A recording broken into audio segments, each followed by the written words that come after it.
ঢাকা মেডিকেলের গাফিলাতি ছিল। এখন প্রশ্ন হচ্ছে যে ডক্টরদের বা ঢাকা মেডিকেলের যে গাফিলাতি ছিল কিনা এটি নির্ধারণ আপনি কিভাবে করতে পারেন, কোন এক্সপার্টিজের ভিত্তিতে এটি নির্ধারণ করতে পারেন এবং এই অথরিটিটা আপনাকে কে দিয়েছে। যদি কোনো গাফিলাতি থেকে থাকে, ডক্টরের হোক, প্রশাসনের হোক, কিংবা যে কারো হোক, কিংবা কর্তৃপক্ষের হোক, অবশ্যই তার বিচার হবে। তার বিচার একটি প্রক্রিয়াধীন প্রক্রিয়া হবে, একটি তদন্তের মাধ্যমে হবে। সেই অভিযোগকে আপনি বিএমডিসি তে করতে পারেন, কিংবা সেই অভিযোগকে আপনি প্রশাসনের কাছে করতে পারেন। কিন্তু আপনার কি অভিজ্ঞতাটুকু রয়েছে, আপনার কি দক্ষতাটুকু রয়েছে যে একজন ডক্টর তার সাথে গাফিলতি করেছে কিনা সেটি যাচাই করার? আমাদের সবচেয়ে বড় এখন যে সমস্যাটি হয়ে গিয়েছে, আমরা এই বাঙালিরা অধিকাংশ ক্ষেত্রে অধিকাংশ বাঙালি নিজেদেরকে সব জায়গার দক্ষ মনে করি এবং সব জায়গায় নিজের নাক গলাতে যাই। আপনি আমাকে একটি জিনিস বলুন, যে ডাক্তার 5 বছর ধরে এমবিবিএস পাস করলো, 1 বছর ইন্টার্ন করলো, এরপর বছর বছর ধরে বিভিন্ন ডিগ্রি নিল, পড়াশোনা করলো, তিনি একজন পেশেন্টকে যেভাবে ডিল করেন, তিনি পেশেন্টের ভিতরের এবং বাইরের বিষয়গুলো যেভাবে জানেন, যেভাবে ট্রিটমেন্ট করেন, আপনি কিভাবে মনে করেন আপনি সেই পড়াশোনা না করে শুধু বাইরে থেকে দেখে নিজের চোখে যা মনে হলো তা দেখে তাকে একটি নির্দিষ্ট রেজাল্ট দিয়ে দিচ্ছেন, একটি নির্দিষ্ট ব্লেম দিয়ে দিচ্ছেন।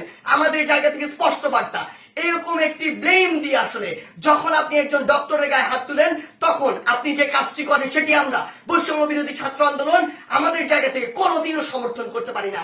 আপনাদের যদি কোনো অভিযোগ থাকে সেই অভিযোগটি আপনি জানাতে পারতেন। আমরা জানি আমাদের এই পুরো প্রসেসটিতে, এই ছাত্র জনতার অভ্যুত্থানে ডক্টররা কিভাবে ওই হসপিটালের ভিতর থেকে, ওই ইমার্জেন্সি থেকে তাদের ভূমিকাটি রেখেছে। আমরা দেখেছি যখন কিছু সরকারের পাঁচাটা স্পিরিট, ডক্টরদের যে স্পিরিট, সেই স্পিরিটটি যাদের মধ্যে নাই, এমন গুটি কয়েক ডক্টর যখন ওই ছাত্র জনতার গণঅভ্যুত্থানে আমাদের আহত ভাইদের চিকিৎসা দিতে বাধা দিচ্ছিল, তখন অধিকাংশ ডক্টর নিজের জায়গা থেকে রিস্ক নিয়ে আমাদের ওই ভাইদেরকে চিকিৎসা দিয়েছিল।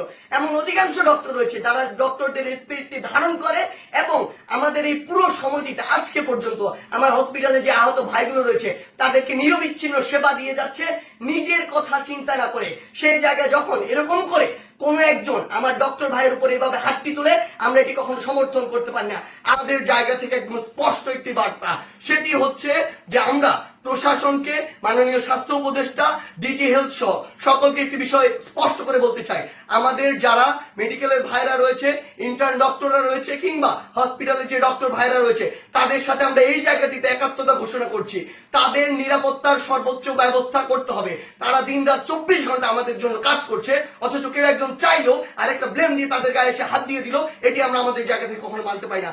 আমাদের জায়গা থেকে এটা একটি স্পষ্ট বার্তা হচ্ছে, তাদের এই নিরাপত্তার ব্যবস্থাটি করতে হবে। এবং গতকালকে ঢাকা মেডিকেলে যদি ওই পেশেন্টের মৃত্যুর জন্য কোনো কর্তৃপক্ষের হোক, ডক্টরের হোক গাফিলাতি থেকে থাকে, তদন্ত সাপেক্ষে তার যেমন বিচারের আওতায় তাকে আনতে হবে। কিন্তু গতকালকে ওই আমার ডাক্তার ভাইয়ের গায়ে যে হাতটি তুলেছে, অপারেশন থিয়েটার থেকে বের হওয়া একজন ডক্টরকে, তার অবশ্যই দ্রুততম সময়ের মধ্যে তাকেও গ্রেফতার করে তাকেও বিচারের আওতায় আনতে হবে। আমাদের জায়গা থেকে স্পষ্ট একটি বার্তা, আইন নিজের হাতে তুলে নেওয়ার মতো অন্যায়টি যদি আপনি করেন, তাহলে আপনার পক্ষে কোনোদিন আমাদের অবস্থান থাকবে না।